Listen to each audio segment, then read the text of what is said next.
نحمده ونصلي ونسلم علی رسولہ الکریم، اما بعد۔ 29 محرم الحرام کا درس۔ اسلامی تاریخ، لوط علیہ السلام کی قوم پر عذاب۔ اللہ تعالیٰ نے حضرت لوط علیہ السلام کو اہل سدوم کی ہدایت و اصلاح کے لیے نبی بنا کر بھیجا۔ یہ لوگ بڑے سرکش و نافرمان اور گناہ گار تھے۔ عورتوں کے بجائے مردوں سے خواہش پوری کرنا، باہر سے آنے والے تاجروں کا مال ہیلا بہانے کر کے لوٹ لینا اور بھری مجلسوں میں کھلم کھلا گناہ کرنا ان کی فطرت بن گئی تھی۔ حضرت لوط علیہ السلام نے ان کو تمام برائیوں اور گناہوں سے بچنے کی نصیحت فرمائی، اللہ تعالیٰ کا دین قبول کرنے کی دعوت دی اور اس کے عذاب سے ڈرنے کا حکم دیا، مگر ان کی اس دعوت و نصیحت کا قوم پر کوئی اثر نہیں ہوا اور گناہوں سے باز رہنے کے بجائے آپ کو پتھر مار کر بستی سے باہر نکال دینے کی دھمکی دینے لگے اور مذاق کرتے ہوئے عذاب الہی کا مطالبہ کرنے لگے۔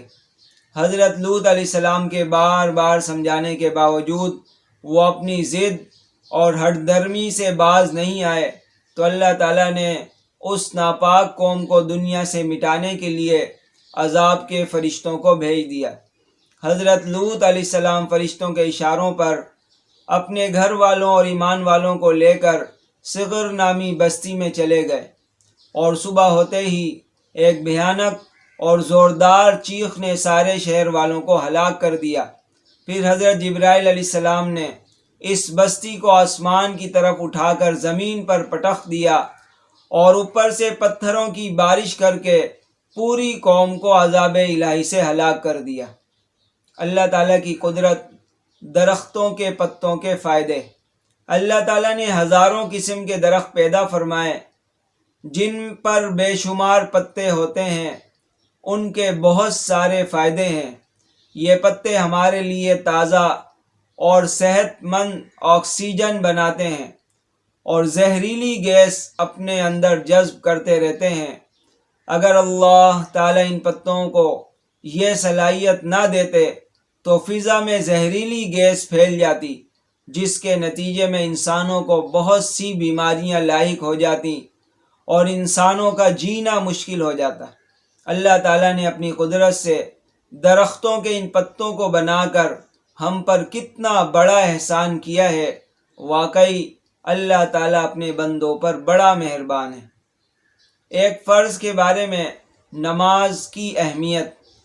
ایک آدمی نے آپ صلی اللہ علیہ وسلم سے عرض کیا، یا رسول اللہ، اسلام میں اللہ کے نزدیک سب سے زیادہ پسندیدہ عمل کیا ہے؟ آپ صلی اللہ علیہ وسلم نے فرمایا، نماز کو اس کے وقت پر ادا کرنا، اور جو شخص نماز کو جان بوجھ کر چھوڑ دے اس کا کوئی دین نہیں، اور نماز دین کا ستون ہے۔ ایک سنت کے بارے میں غریب و مسکین سے ملاقات کرنا۔ حضرت سہل بن حنیف رضی اللہ تعالیٰ عنہ کہتے ہیں کہ آپ صلی اللہ علیہ وسلم کمزور غربا مسلمین سے ملاقات فرماتے، ان میں کوئی بیمار پڑ جاتا تو ان کی عیادت کرتے اور ان کے جنازے میں حاضر ہوتے۔ ایک اہم عمل کی فضیلت، 3 اہم صفات۔ رسول اللہ صلی اللہ علیہ وسلم نے فرمایا، جس آدمی میں 3 چیزیں ہوں گی اللہ تعالیٰ اس کو اپنی رحمت میں لے لیں گے: کمزوروں کے ساتھ نرمی کرنا، والدین کے ساتھ مہربانی کرنا، اور غلاموں کے ساتھ احسان کرنا۔ ایک گناہ کے بارے میں، قیامت کے دن سب سے بدحال شخص۔ رسول اللہ صلی اللہ علیہ وسلم نے فرمایا، قیامت کے دن سب سے برے حال میں اس آدمی کو پاؤ گے جو کچھ لوگوں کے پاس جاتا ہے تو اس کی بات کا رخ اور ہوتا ہے، اور جب ان کے مقابل کے پاس آتا ہے تو دوسرے قسم کی بات کرتا ہے۔ دنیا کے بارے میں صحابہ رضی اللہ تعالیٰ عنہ کی دنیا سے بیزاری۔ حضرت ابو ہریرہ رضی اللہ تعالیٰ عنہ کچھ لوگوں کے پاس سے گزرے جن کے ہاتھوں میں بھونی ہوئی بکری تھی۔ ان لوگوں نے حضرت ابو ہریرہ رضی اللہ تعالیٰ عنہ کو کھانے کے لیے بلایا تو انہوں نے انکار کر دیا اور کہا کہ رسول اللہ صلی اللہ علیہ وسلم اس حال میں دنیا سے چلے گئے کہ جو کی روٹی بھی پیٹ بھر کر کبھی نہیں کھائی۔ آخرت کے بارے میں جہنم کا غصہ۔ قرآن پاک میں اللہ تعالیٰ کا ارشاد ہے، جب جہنمی لوگ جہنم میں ڈالے جائیں گے تو اس کی خوفناک آواز سنیں گے اور وہ ایسے بھڑک رہی ہوگی کہ گویا غصے کے مارے پھٹ جائے گی۔ طب نبوی سے علاج۔ سفرجل پیئر سے دل کا علاج۔ رسول اللہ صلی اللہ علیہ وسلم نے فرمایا، سفرجل یعنی بہی کھاؤ، کیونکہ یہ دل کو راحت و قوت پہنچاتا ہے اور پیدا ہونے والے بچے کے حسن کو بڑھاتا ہے۔ قرآن کریم کی نصیحت۔